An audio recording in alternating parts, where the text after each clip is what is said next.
गलतफहमियां पैदा हो गई। तो जब भी रसूल जब जाते थे, ये गली जो आप देख रहे हैं, ये गली जो है, ये गली आप समझ सकते हैं, जो रास्ता है, जो ब्रिज आप देख रहे हैं, ब्रिज बना जैसा, तो एक तरीके का ये गली जैसी थी। अगर 1400 साल पहले हम पास में हम जाते थे। और थोड़ा सा अगर आप ऊपर देखेंगे, ये जो एरिया हाइट पे एक तरीके के पहाड़ जैसा उस टाइम होता था। ये एक पहाड़ था और वहां पास उनका घर था। उस घर से वो जब रसूल जब ये गली से गुजरते थे तो वहां से वो कचरा फेंका करती थी। बीमार है, इयादत के लिए चले गए, वो मुसलमान हो गई। ये वाकया सही है या गलत? देखिए बिल्कुल गलत वाकया है। और मुझे एक बूढ़ी औरत का हुजूर सल्लल्लाहु अलैहि वसल्लम पर कूड़ा फेंकने के बारे में रिवायत मशहूर है। क्या वो रिवायत सही है? नहीं जी, वो रिवायत सही नहीं है। ऐसी किताबों में लिखा हुआ है, कोई साबित नहीं है।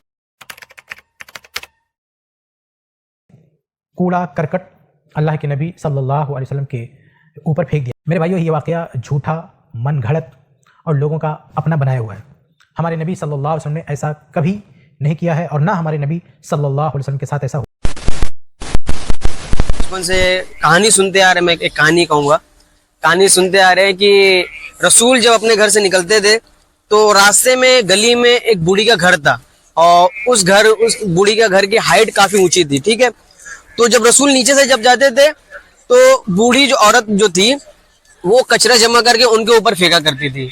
इसलिए क्योंकि उसके मुताबिक रसूल जो थे वो एक तरीके के एक जादूगर थे, की वजह से उसके दिल में रसूल के लिए मतलब गलतफहमियां पैदा हो गई। तो जब भी रसूल जब जाते थे, ये गली जो आप देख रहे हैं, ये गली जो है, ये गली आप समझ सकते हैं, जो रास्ता है, जो ब्रिज आप देख रहे हैं, ब्रिज बना जैसा, तो एक तरीके का ये गली जैसी थी। अगर 1400 साल पहले हम पास में हम जाते थे। और थोड़ा सा अगर आप ऊपर देखेंगे, ये जो एरिया हाइट पे एक तरीके के पहाड़ जैसा उस टाइम होता था। ये एक पहाड़ था और वहां पास उनका घर था।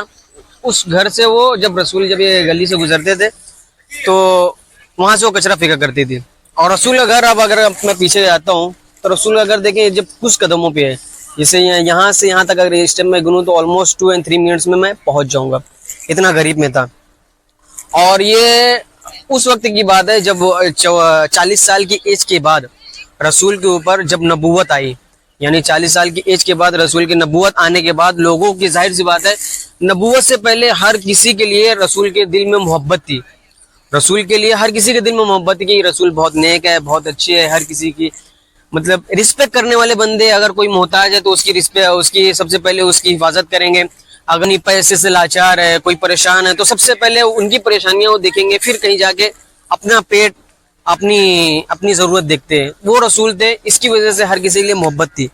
फिर एक वक्त ऐसा है कि अल्लाह ने पैगाम दिया कि ए रसूल, लोगों के पास जाओ और लोगों को डराओ और उन्हें कहो कि अल्लाह एक है, और तुम जो सूरज, चांद, पहाड़, बंदर, पत्थर, इन चीजों को जो पूछते हो वो इसे बंद कर रहे। ये कुछ नहीं है, ये क्रिएट करने वाला, बनाने वाला मैं हूँ और उसका नाम अल्लाह है। जब ये चीज दूसरों को, लोगों के पास मैसेज लेके गए तो हर किसी के पास, क्योंकि ये जो एरिया है ना, ये एरिया वो है जो हम सुनते आए हैं, कुरैश मक्का। ये कुरैश मक्का था उस वक्त, ठीक है ना। और ये सब, लेकिन ये हम बचपन से सुनते आए हैं। लेकिन आखिरी पॉइंट मैं ये बताना चाहूंगा कि मैं इस चीज को, मैं तो बचपन से सुनते आया हूँ, फिर मैंने सोचा कि क्यों ना इसके ऊपर रिसर्च करूं कि सही है, गलत है। तो मैं काफी हदीस और उलमाओं से कांटेक्ट भी किया, तो हर किसी के से मेरे को नेगेटिव पॉइंट ही मिला कि नहीं, मेरे हिसाब से ये गलत है, ये मन गढ़ंत कहानी है। हम इस्लाम की बात करें तो इस्लाम 2 चीज़ों से चलता है, पहला हदीस, दूसरा कुरान। इसके मुताबिक इस्लाम चलता है। हमारी मन गढ़ंत कहानी या उलमाओं या बूढ़ी औरत की कहानियों से नहीं चलता। हमारा जो ईमान है 2 चीज़ों से है। First one is Quran and the second one is Hadith. तो we have to believe on that. ये नहीं कि हम मन गढ़ंत कहानियों पे यकीन करें। तो अगर मैं सही हूँ तो ये मन गढ़ंत कहानी है। बाकी सबसे पहले अल्लाह मुझे हिदायत दे, बाकी हर किसी को जो इस पे यकीन करते हैं। मास्सलाम इल्लल बलाग। अस्सलाम वालेकुम।